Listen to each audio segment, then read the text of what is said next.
Hello everyone, Larry Satchwell here. At the lathe today, baby Kate's going to have a new sister in about 2 weeks or less. So, getting ahead of Christmas, I want to turn her a little rattle. Thanks to Eric Anderson for his tutorial on how to turn rattles. This is my second rattle.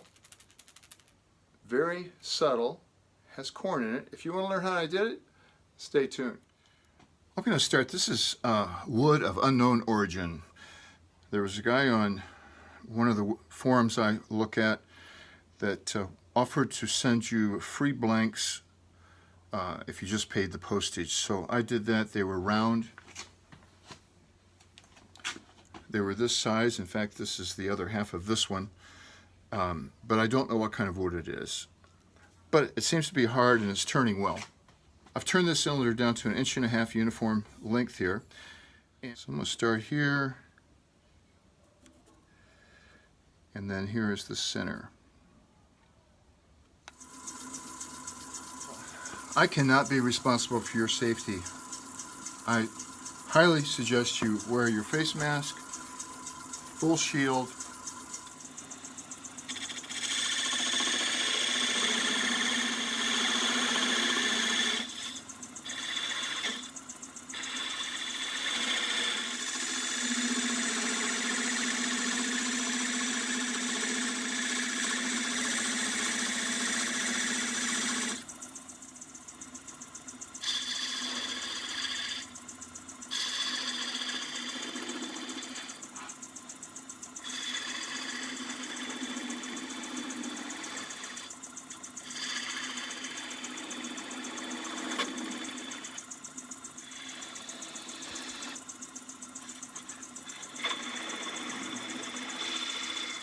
This is my Goodwill find that I turned into a thin parting tool.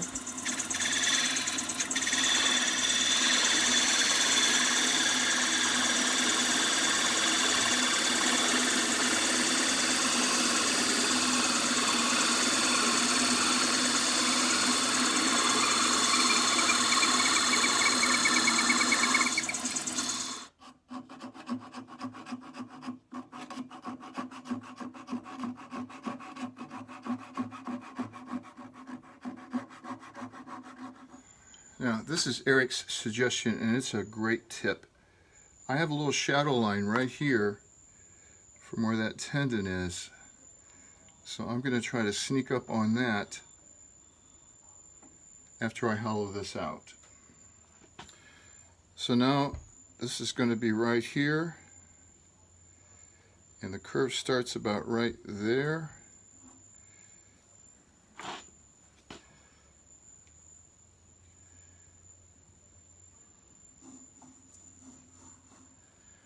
Now, one thing I messed up on is I did not match the grain here. I should have marked that before I parted this off. Let's see if we can find it. There's a dark spot, and there's the dark spot. I wished I had drawn a line there, but that's it.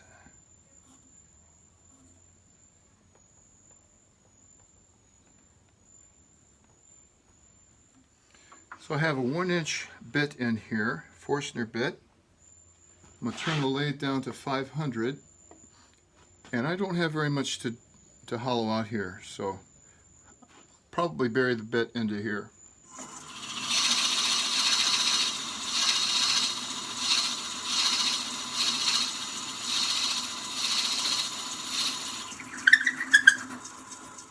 Turn the lathe off. It's always safest to move your tools with the lathe turned off, and you'll see a lot of guys with more experience than I not doing that. So now I'm going to just give this a little bit of a hollow. This is not going to be a loud rattle. I have one of my ancient Sears tools that I've made into a scraper, and I need to raise that up a little bit. My helmet hitting the camera. Turn the lathe back up to about 1,000. It's running at 1200 right there. I'm out of the line of fire. Face shield is on.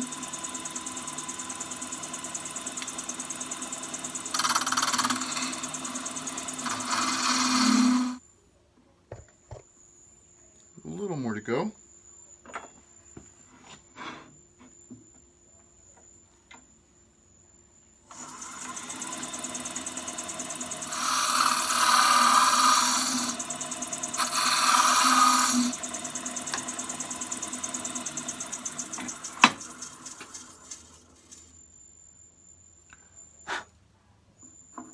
Aha!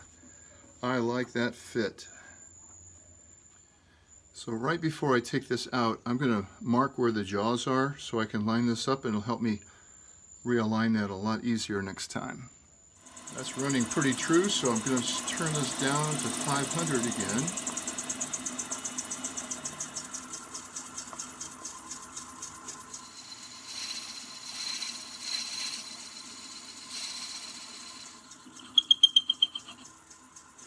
Turn the light speed back up to about, it's at 1440 right now.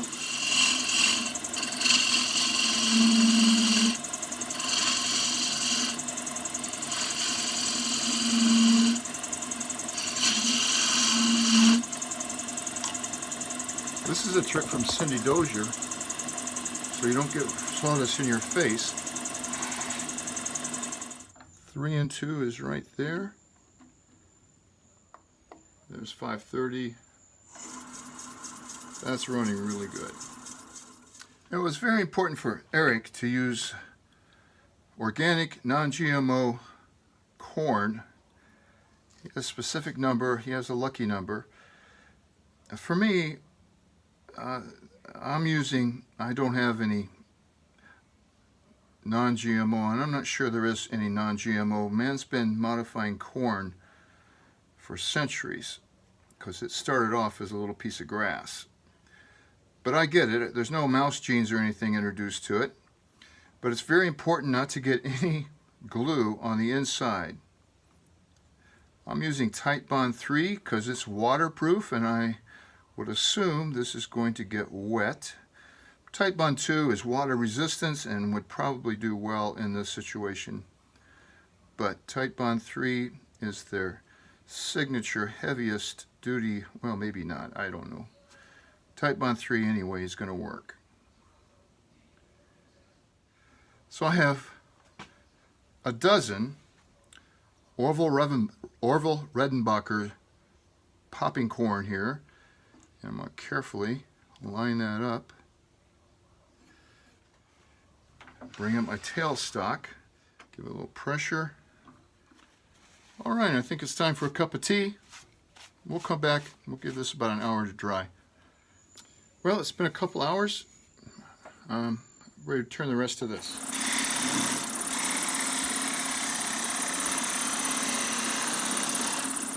I'm going to go for some skewed practice. I've got some... I'm getting better at it.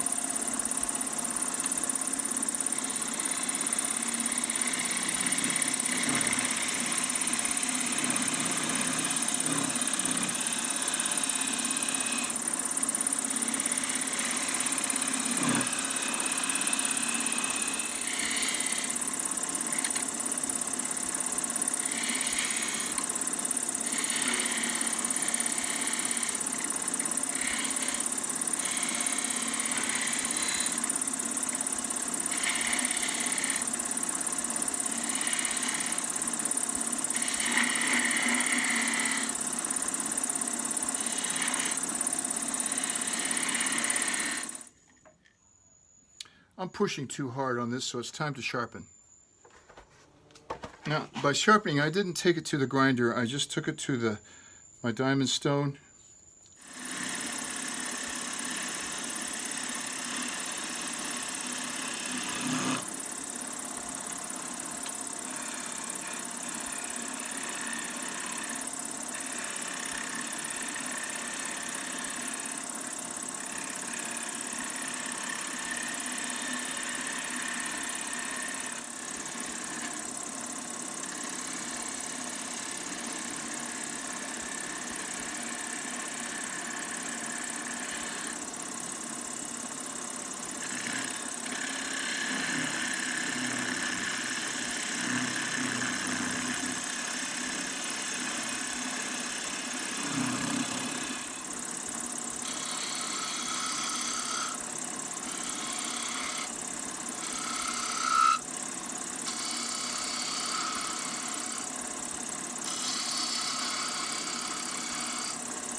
can get rid of some of this now since I've already reversed it.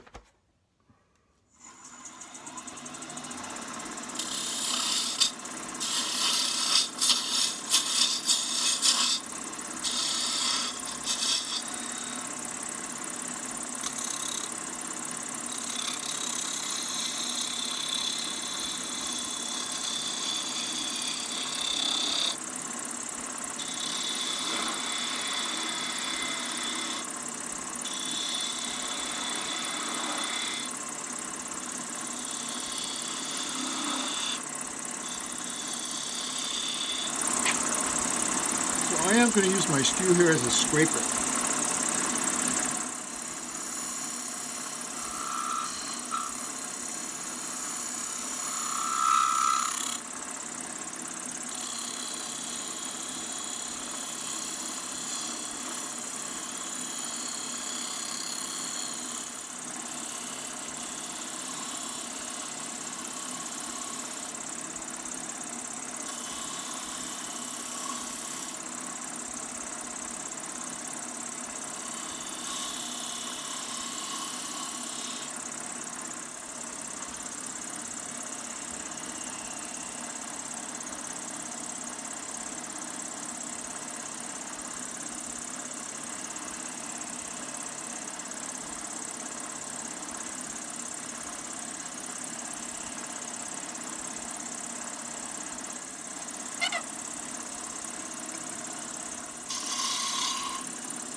All right, time for some sanding. I'm going to go through the grits. I'll probably start at 100 on this and go down to 400.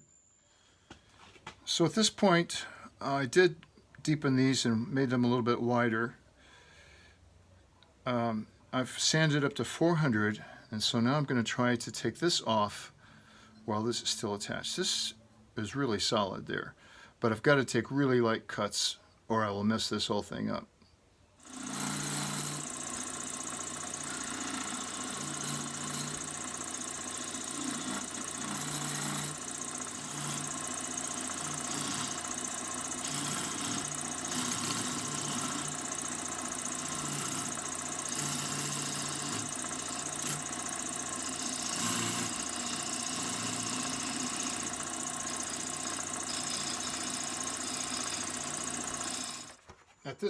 At this point, I don't want to take any chances of ruining this work, so I'm just going to cut this off.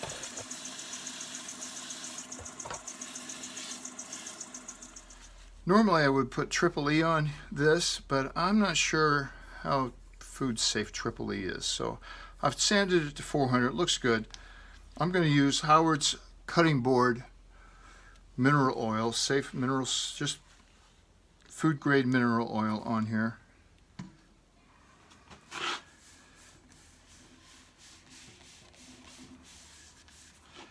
And it can be renewed whenever it needs to be.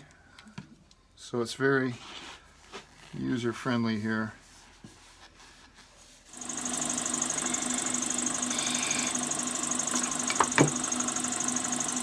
Well, there it goes. Landed in the sawdust. I keep that sawdust under there just for that purpose. All right. Very subtle. A little bit of hand sanding here, and I'm done.